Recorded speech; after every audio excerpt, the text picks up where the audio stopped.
राजा भोज की नगरी, झीलों की नगरी और आज के इस पूरे कार्यक्रम में हमारे बीच यशस्वी प्रधानमंत्री माननीय नरेंद्र मोदी साहब, आपका मैं अभिनंदन करता हूं, स्वागत करता हूं।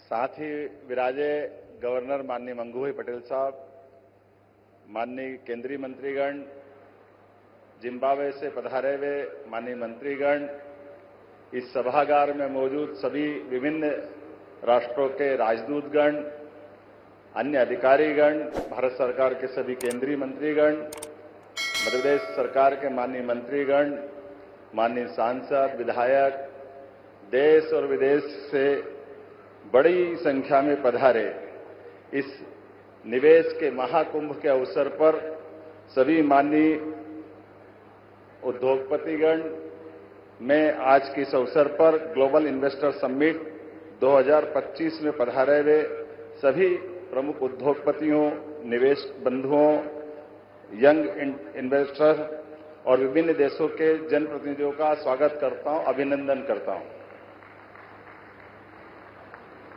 हमारा सौभाग्य विश्व में सर्वाधिक लोकप्रिय और हम सबको गौरवान्वित करने वाले यशस्वी प्रधानमंत्री माननीय श्रीमान नरेंद्र मोदी जी की उपस्थिति में मध्य प्रदेश आज इस ऐतिहासिक आयोजन का साक्षी बनने जा रहा है। यह हम सबका सौभाग्य है। इसका महत्व और इस नाते से भी बढ़ जाता है, ये यशस्वी प्रधानमंत्री की उपस्थिति आज भोपाल में एक नया रिकॉर्ड भी बना रही है। आमतौर पर भोपाल शब्द को जैसे ही ग्लोबल या गूगल पे हम सर्च करें तो तुरंत भोपाल करते ही भोपाल गैस त्रासदी के माध्यम से एक अपनी अतीत की एक काली छाया को लेके हमेशा से अपने आप में यह कष्ट महसूस करता था। लेकिन आज माननीय यशस्वी प्रधानमंत्री की मौजूदगी के बाद अब भोपाल हमारी ग्लोबल रूप से एक अलग पहचान बनाने जा रहा है। मेरी अपनी ओर से बहुत बहुत बधाई, बहुत शुभकामना। यह आशीर्वाद आपको हमेशा हमारे लिए, भोपाल के लिए अब हमेशा अविस्मरणीय रहेगा।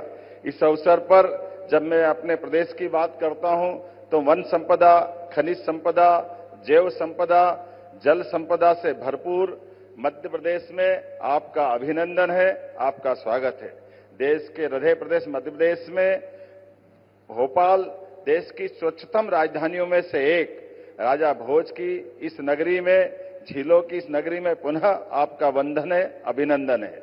यशस्वी प्रधानमंत्री श्रीमान नरेंद्र मोदी जी के नेतृत्व में और उनके मार्गदर्शन में मध्य प्रदेश सरकार सतत विकास और औद्योगिक निवेश की दिशा में लगातार अपनी निर्बाध गति से आगे बढ़ने के संकल्प को धारण करके गठन के साथ लगातार आगे बढ़ रही है। आज जब हो रही ग्लोबल इन्वेस्टर समिट तो इसकी थीम ही अपने आप में उत्साहवर्धक है। अनंत संभावनाएं जो मध्य प्रदेश में उद्योग और निवेश की असीम संभावनाओं को दर्शाती है।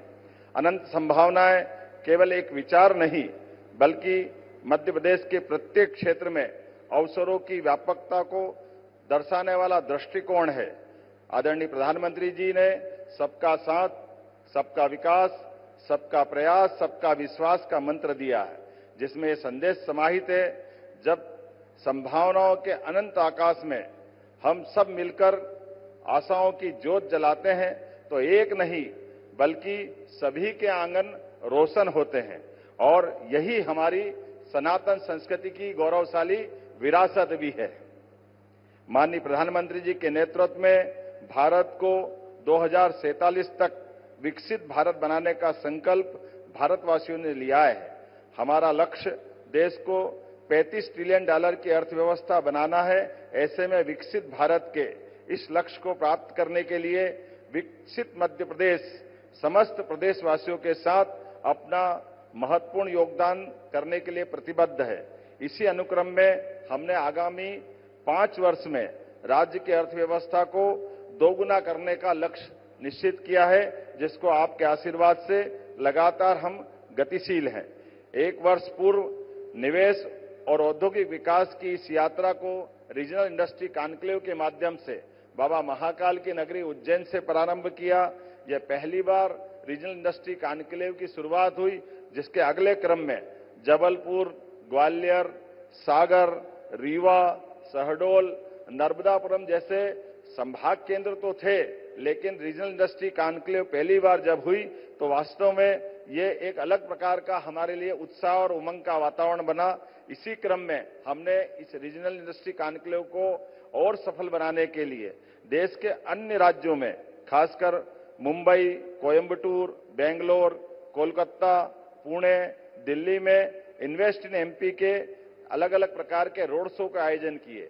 न केवल देश में बल्कि देश के बाहर भी अंतर्राष्ट्रीय स्तर पर यूके, जर्मनी और जापान में भी मध्य प्रदेश की विकास गाथा को प्रस्तुत करते हुए आपके नेतृत्व में भारत के बढ़ते कदम से विश्व के लोगों को अवगत कराने का प्रयास किया, जिसका हमको प्रतिसाद बहुत अच्छे प्रकार से मिला है। इस यात्रा में मध्य प्रदेश सरकार देश विदेश के उद्योगपतियों से लगातार सतत संवाद करते हुए उनकी आवश्यकताओं एवं भविष्य की चुनौतियों को हमने समझने का प्रयास किया और निवेश को प्रोत्साहित करने के लिए एक रोडमैप तैयार किया। इसी परिप्रेक्ष्य में हम अपनी निवेश नीतियों और निवेश फ्रेंडली इकोसिस्टम पर लगातार कार्य कर रहे हैं, जिसके आधार पर निवेश प्रोत्साहन के लिए 18 नई नीतियां लेकर हम आए हैं, जिसका लोकार्पण आज माननीय प्रधानमंत्री जी के माध्यम से मध्य प्रदेश में पहली बार होने जा रहा है। इन नीतियों से हमारा प्रयास उद्योग जगत की आवश्यकताओं को प्रदेश के विकास के मार्ग से जोड़कर बढ़ना है। हमने कई नए क्षेत्रों को भी ध्यान में रखते हुए सरल, निवेश अनुकूल और प्रासंगिक नीतियों का निर्माण किया है। नीतियों का प्रभावी क्रियान्वयन, सरलीकृत व्यापार एवं बाधारहित व्यवसाय हमारी उच्च प्राथमिकता है। इसके लिए मध्य प्रदेश सरकार द्वारा जन विश्वास अधिनियम पारित किया गया है, जिसके उद्देश्य जटिल एवं अप्रासंगिक प्रावधानों को कम करना, सिंगल विंडो सिस्टम को बेहतर बनाना, शासन में पारदर्शिता लाना। मध्य प्रदेश निवेश के प्रयासों हेतु लगातार प्रयास कर रहा है। इसीलिए हमने वर्ष 2025 को उद्योग एवं रोजगार वर्ष मनाने का निर्णय लिया है। उद्योग एवं रोजगार को बढ़ावा देने के लिए ग्लोबल इन्वेस्टर समिट के बाद हम अलग अलग 6 विभागों में शहरी विकास विभाग, पर्यटन विभाग, खनिज, नवकरणीय ऊर्जा, सूचना प्रौद्योगिकी एवं एमएसएमई के अलग अलग प्रकार के समिट करने की भी योजना पे काम कर रहे हैं। किसी भी प्रदेश के औद्योगिक विकास के लिए 4 मूलभूत आवश्यकता होती है: भूमि, जल, बिजली और कुशल कार्यबल। बाबा महाकाल की कृपा से मध्य प्रदेश में सरप्लस बिजली है, भरपूर पानी है, विशाल लैंड बैंक है, कुशल मानव संसाधन है एवं यहाँ की कानून व्यवस्था भी अनुकूल है। इसके अतिरिक्त सर्वाधिक सरकार की प्रतिबद्धता, जो आपके आशीर्वाद से केंद्र सरकार और राज्य सरकार डबल इंजन की सरकार अपने सभी निवेशकों के लिए एक सरल, प्रभावी एवं त्वरित गति से चलने वाले वातावरण को उपलब्ध करा रही है। यही औद्योगिक विकास के लिए इकोसिस्टम का काम करेगा। सकल घरेलू उत्पाद जीएसडीपी में मध्य प्रदेश बड़े राज्यों की श्रेणी में सर्वाधिक तेज गति से बढ़ने वाले राज्य में अपने प्रमुख स्थान पर है।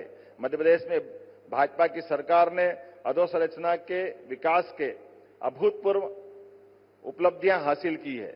मेगा फुटवेयर क्लस्टर मुरैना, नवकरणीय ऊर्जा उपकरण निर्माण मोहासा बाबई, पीएम मित्र पार्क धार सहित कई बड़े प्रोजेक्टों पर लगातार हम आपके नेतृत्व में आगे बढ़ रहे हैं।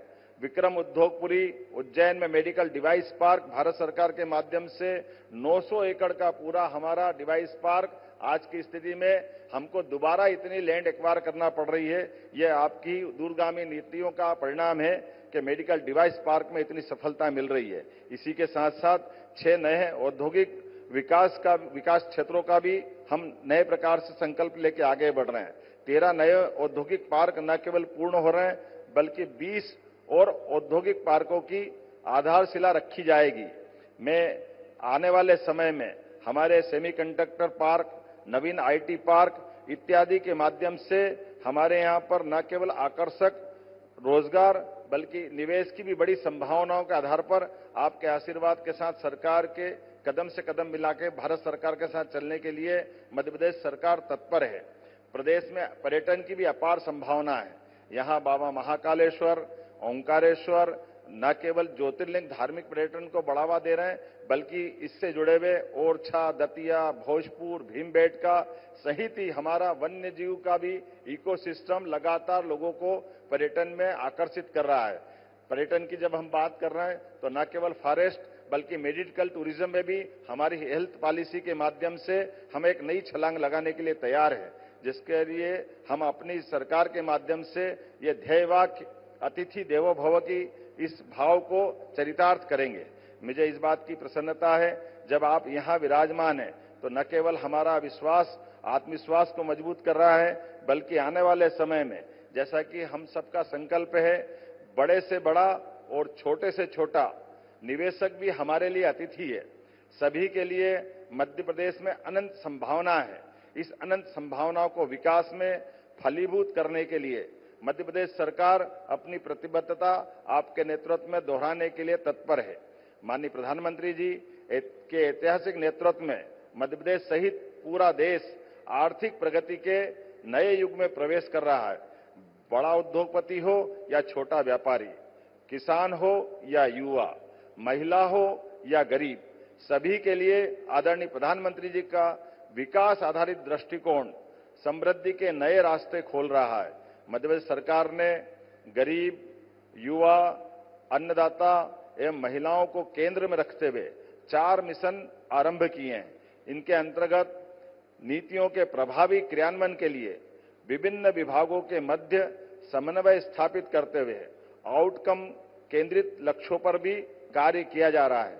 आदरणीय प्रधानमंत्री जी के मध्य प्रदेश के विकास को आशीर्वाद के आधार पर अग्रसर करते हुए मुझे इस बात की प्रसन्नता है, एक तरफ जब नर्मदा से हम मालवा, निमाड़ और इत्यादि क्षेत्र को सरसब्ज कर रहे हैं, वहीं यशस्वी प्रधानमंत्री ने विश्व के पहले नदी जोड़ो अभियान केन बेतवा लिंक परियोजना और पार्वती कालेसिन चंबल लिंक योजना के माध्यम से मध्य प्रदेश और पास के राज्यों को अलग से आशीर्वाद देकर के एक नई दिशा दिखाई है, जिसमें मध्य प्रदेश में 41 लाख आबादी को पेयजल की सुविधा मिलेगी, 9 लाख हेक्टेयर से ज्यादा क्षेत्र सिंचाई की उपलब्धता हासिल करेगा, साथ ही औद्योगिक क्षेत्र को भी जल की सुविधा उपलब्ध होगी। मध्य प्रदेश बिजली के क्षेत्र में भी सरप्लस स्टेट है। रीवा और ओंकारेश्वर के सौर ऊर्जा संयंत्र देश को रिन्यूएबल एनर्जी की नई दिशा दिखा रहे हैं। औद्योगिक इंडस्ट्रियल कॉरिडोर, उद्योग संरचना, शहरी विकास, हवाई सेवा, शिक्षा, चिकित्सा, नेशनल हाईवे, पर्यटन, पर्यावरण, कृषि सहित सभी क्षेत्रों में अत्याधुनिक तकनीक और गुणवत्ता के साथ प्रगति हमने सुनिश्चित की है। यशस्वी प्रधानमंत्री के नेतृत्व में मध्य प्रदेश को विकसित और औद्योगिक मध्य प्रदेश बनाने की यात्रा प्रारंभ हो चुकी है। विचारों से योजना के साकार होने तक, कृषि से सेमीकंडक्टर तक, निर्माण से लेकर निर्यात तक, आईटी से लेकर फिल्म टूरिज्म तक मध्य प्रदेश एक बेहतर भविष्य को आकार दे रहा है। मध्य प्रदेश ने अपनी भौगोलिक स्थिति, संसाधनों और अधोसंरचना के माध्यम से निवेश अनुकूल वातावरण निर्मित किया है, जो देश की प्रगति में भूमिका निभाने के लिए अपनी अग्रणी भूमिका निभाने के लिए तत्पर है। हमारे मध्य प्रदेश की विशेषता में यह है कि एक बार जो यहाँ आता है यहीं का आकर रह जाता है। हमारा मध्य प्रदेश ऐसा परिवार है, आप मध्य प्रदेश आए और मध्य प्रदेश के विकसित करने के संकल्प में सहभागी बने, इसी अपेक्षा के साथ मैं यहाँ हृदय से सभी पधारे हुए सज्जनों का आभार मानता हूं। मैं पुनः यशस्वी प्रधानमंत्री श्रीमान नरेंद्र मोदी जी का आभार मानता हूं, जिनके नेतृत्व में मध्य प्रदेश पुनः एक नई उड़ान लेने के लिए आगे तत्पर है। मेरी अपनी ओर से एक बार फिर सबका वंदन, अभिनंदन, बहुत बहुत धन्यवाद। भारत माता की जय।